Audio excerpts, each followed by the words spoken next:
सारी जोर आजमाइश 2024 से पहले नीति नियत नैरेटिव के लिए। अविश्वास प्रस्ताव के जरिए विपक्षी गठबंधन इंडिया के गठन के बाद अपनी ताकत दिखाने का यह पहला राष्ट्रव्यापी अवसर है। लेकिन इस सब के बीच ये जानना भी जरूरी हो जाता है कि मौजूदा समय में संसद में किसका कितना है दम। मतलब अविश्वास प्रस्ताव लाए थे, उसी दिन चर्चा शुरू हो गई थी। सर 10 दिन समय है सर, आप जब भी डिसाइड करेंगे। संसद में संख्या बल मायने रखता है और जब अविश्वास प्रस्ताव लाया जाता है तो यह और जरूरी हो जाता है कि किसकी ताकत कितनी है। भारतीय जनता पार्टी के पास अकेले 301 सांसद लोकसभा में हैं। एनडीए की कुल संख्या में अगर अजीत पवार के समर्थन वाले 3 और शिवसेना शिंदे के 13 सांसदों को भी जोड़ दिया जाए तो यह आंकड़ा 332 हो जाता है, जो कि विपक्ष के अविश्वास की चुनौती से कहीं अधिक है। कांग्रेस भी अच्छे से जानती है कि चूंकि भारतीय जनता पार्टी के पास अपना स्पष्ट बहुमत है और गठबंधन मिला के तो बहुमत से भी अधिक है और इससे कोई फर्क नहीं पड़ेगा। लेकिन नोटिस उन्होंने इसलिए दिया कि जनता उनको नोटिस मिले, क्योंकि जनता ने उनको नोटिस देना बंद कर दिया है। विपक्ष के पास न तो लोकसभा में संख्या है न राज्यसभा में संख्या है, तो मोदी सरकार को गिराने का तो प्रश्न ही नहीं उठता। विपक्ष की संयुक्त ताकत इंडिया को अगर लोकसभा में देखा जाए तो कांग्रेस के 50 सांसदों सहित गठबंधन इंडिया के पास 138 से 140 की संख्या है, यानी सत्ता पक्ष की आधी से भी कम। हमें पता है आंकड़े हमारे पक्ष में नहीं, लेकिन लोकतंत्र आंकड़ों की चीज सिर्फ नहीं होती है।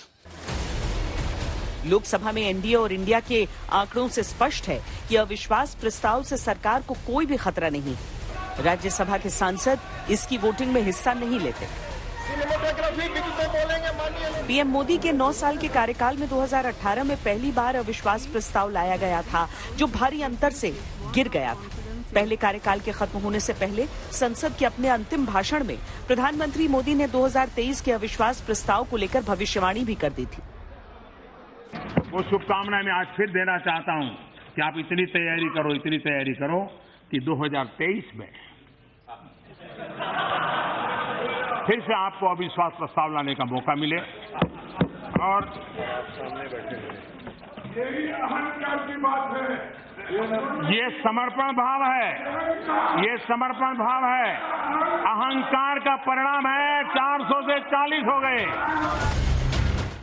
कुछ दिन शेष बचे हैं अविश्वास प्रस्ताव पर चर्चा में। तब तक संसद के अंदर और बाहर संग्राम लगता है चलता ही रहेगा।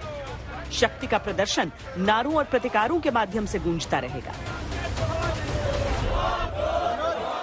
सरकार और विपक्ष के बीच अविश्वास की खाई इतनी चौड़ी है कि अविश्वास प्रस्ताव की मंजूरी के बाद भी वो भर नहीं पा रही।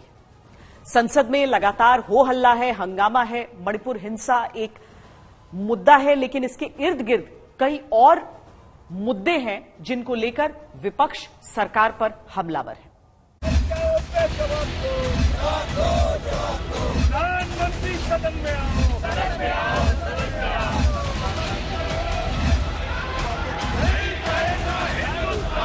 हिंदुस्तान का प्रधानमंत्री नरेंद्र मोदी मणिपुर क्यों नहीं जा रहा? मणिपुर के बारे में बोल क्यों नहीं रहा? क्यों छुप के बैठे हुए हैं? प्रधानमंत्री को सामने आना चाहिए।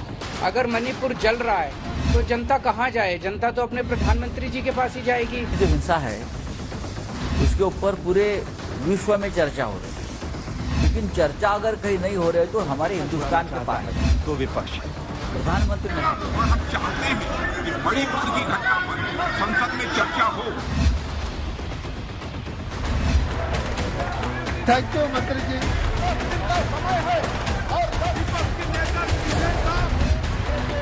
बाहर से एक तस्वीर दिखती है कि मणिपुर हिंसा के मुद्दे पर अविश्वास प्रस्ताव को लेकर संसद में हंगामा है, लेकिन अंदर की तस्वीर ये है कि हंगामों के अंदर हंगामे हैं और हर हंगामे में अपने अपने पक्ष को लेकर लकीर खींची है।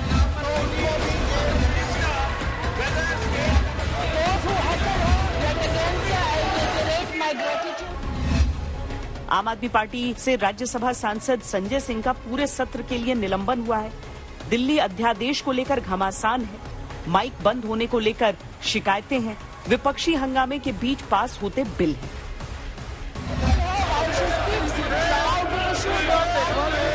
विपक्ष की हंगामेदार मांगों के बीच लोकसभा में सिनेमाटोग्राफ संशोधन विधेयक 2023, जैव विविधता संशोधन विधेयक, जन विश्वास बिल 2023, खान और खनिज संशोधन बिल 2023 पास हो चुके हैं। अब ये भी एक मुद्दा है सरकार को घेरने का और विपक्षी गठबंधन की ताकत दिखाने का। जब तक लोकसभा में अविश्वास मत जिसको स्वीकृति मिल गई है उस पर फैसला नहीं होता, मतदान नहीं होता, तब तक और कोई लेजिस्लेटिव बिजनेस विधेयक लाकर चर्चा और मतदान कराना गलत माना जाता है, नियमों के विरुद्ध माना जाता है।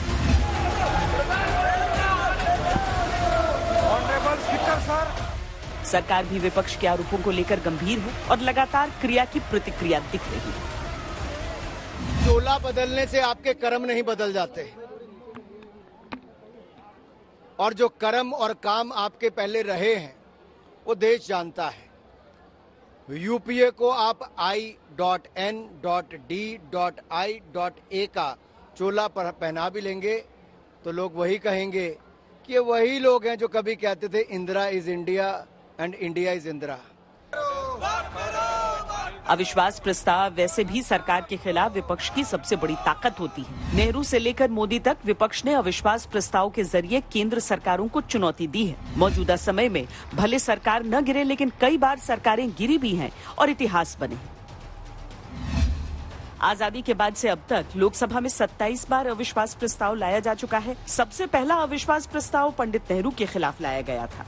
इंदिरा गांधी के खिलाफ सबसे अधिक बार अविश्वास प्रस्ताव लाया गया है। उन्हें 15 बार अविश्वास प्रस्ताव का सामना करना पड़ा है। लाल बहादुर शास्त्री के खिलाफ 3 बार, मोरारजी देसाई सरकार के खिलाफ 2 बार, नरसिम्हा राव सरकार के खिलाफ 3 बार, 1 बार राजीव गांधी सरकार, 1 बार अटल बिहारी वाजपेयी और 1 बार 2018 में नरेंद्र मोदी के खिलाफ अविश्वास प्रस्ताव लाया गया है। दरअसल जब से विपक्षी गठबंधन ब्रांड नेम इंडिया के साथ एकजुट हुआ है, तब से 2024 की बिसात बिछने के साथ चालें भी चली जाने लगी हैं। अपने अपने खेमे की ताकत का आकलन भी हो रहा है।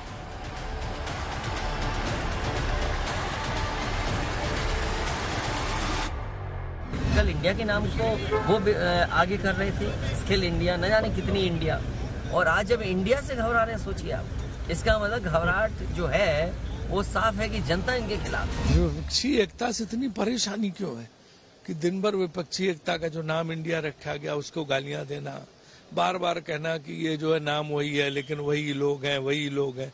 तो ये तो वही लोग इतिहास है जिन्होंने 10 साल बेस्ट मनमोहन सिंह की सरकार चलाई थी। इंडियन के नाम की बड़ी तारीफ कर रहे हैं, तो प्रधानमंत्री ने क्या कहा? Indian national Congress, east India company, Indian Mujahideen, popular front of India, तो भी तो इंडियन है। चेहरे पे चेहरे चढ़ाते हैं लोग। अविश्वास प्रस्ताव से सरकार गिरना संभव तो नहीं, लेकिन कुछ बातें ऐसी जरूर निकलेंगी जो दूर तलक जाएंगी और 2024 के पड़ाव में काम भी आएंगी।